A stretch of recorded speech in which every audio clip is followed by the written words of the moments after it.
Hey folks, Todd here. Today we're going to install the Husky liners door edge guards on this 2024 Ford F-150.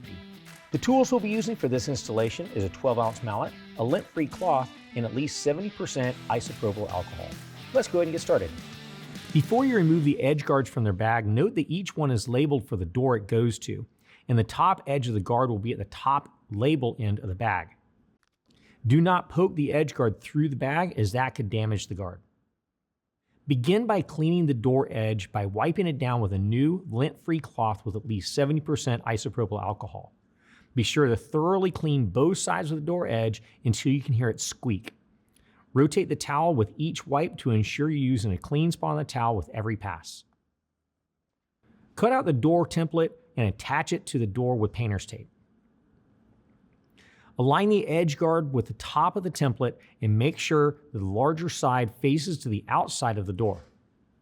Next, use the softer face of a 12-ounce mallet to tap the edge guard onto the door starting at the top.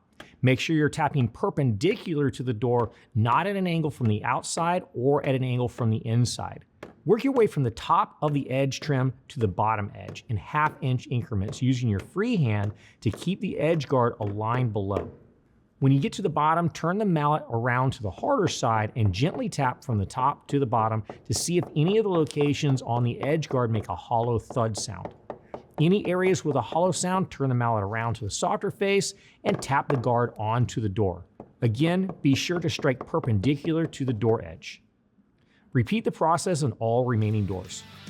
Well, it's just that simple, and that concludes the installation.